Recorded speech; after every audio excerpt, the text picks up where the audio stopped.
Salut! Grasu sunt și începem partea a doua cu minunea de mini să îl vopsim Raptor. Bine, nu-l vopsi nici în acest episod, o să mai pregătim. Vopseaua este pe drum, încă nu a venit. Vremea e cam urâtă. Vedem ce putem face. Am pregătit jucăria. Ne vom apuca de această aripă și vă voi arăta cât de ușor este practic cu această jucărie.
Alegând să vopsim mașina Raptor, folosim niște paduri de 120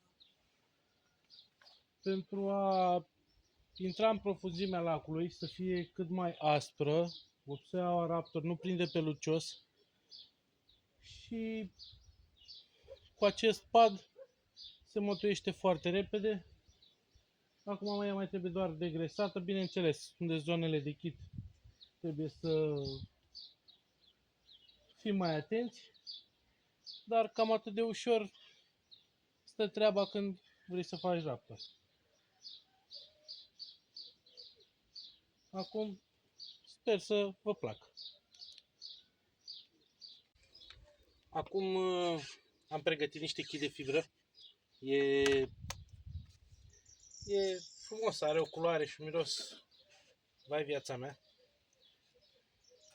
Și vreau să chituiesc această zonă, să vin peste acest suport de număr, să-l pierd cumva în caroseria mașinii.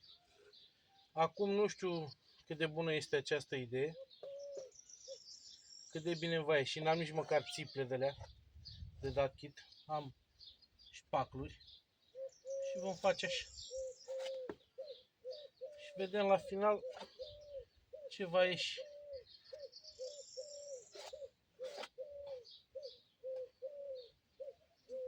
Man, foarte frumos. Hai că e bine. Hai că e bine. Sper să-mi ajungă kitul ăsta care l-am făcut. Bun, bun, bun. Bun.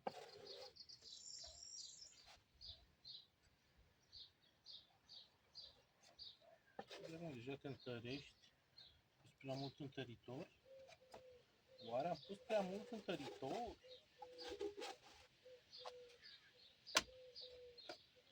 Deci cam așa va sta treaba.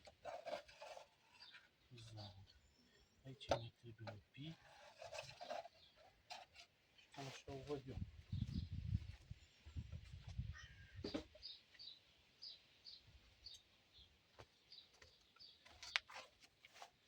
Am luat un șpaclu mai mare să încerc o denivelare aici. O nivelare, nu o denivelare. Așa. Aici nu-mi place, parcă îi mai trebuie un pic. Dar... Opa! Zang.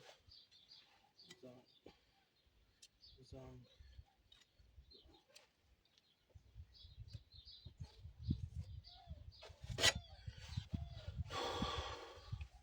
Acum îl vom lăsa să se întărească, să vedem ce minunăție va ieși. Oricum mai trebuie o mână de kit de fibră lejer și eventual o mână de kit fin, care oricum va trebui dat kit de finisaj peste tot pe unde am dat kitul de fibră. Acum mă voi apuca să șlefuiesc aceste două zone de substopuri unde am kit de fibră. Voi filma din nou. Sper să vă placă. Acum am pus un pad de 60, că să luăm repede acest kit de fibră și vedem ce iese.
Cam atât cu șlefuitul la fibră.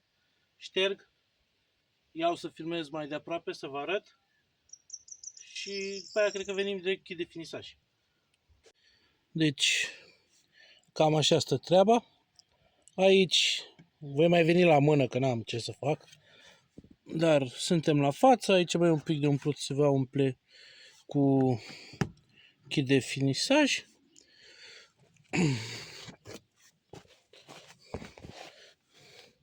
Cam așa stă treaba și aici.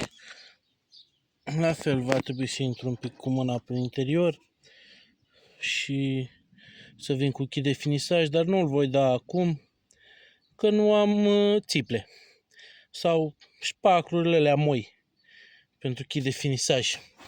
Nu mi-am dat seama să iau. Oricum trebuie să iau folie și bandă să izolez toată mașina. Dacă mâine mi-ajunge vopseaua, o să fiu nevoit să mă duc să le iau pe toate. Acum vreau să șlefuiesc și aici în față.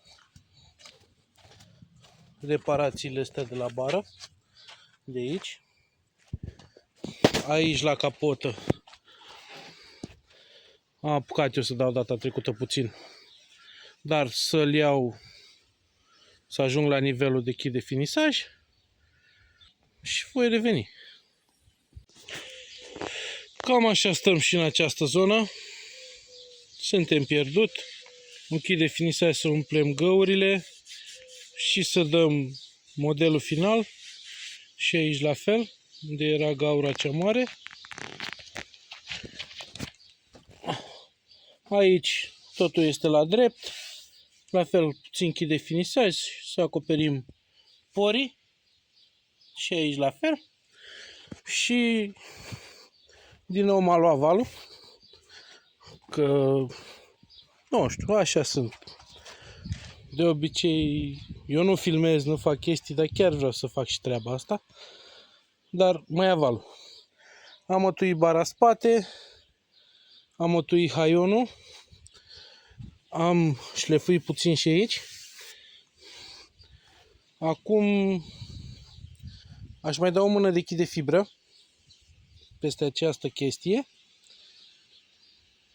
și eventual revin, vă mai arăt odată. Voi încheia aici clipul, că vremea nu vrea să mă lase să mai continui. A început deja să plouă. Mă apuc să-mi strâng sculele. Cam așa arată jucăria. Sper că v-a plăcut și voi mai face în continuare, măcar să termin această mașină. Și dacă vă că prinde câtuși de puțin, mai avem acolo undeva un proiect care chiar așteaptă multă muncă.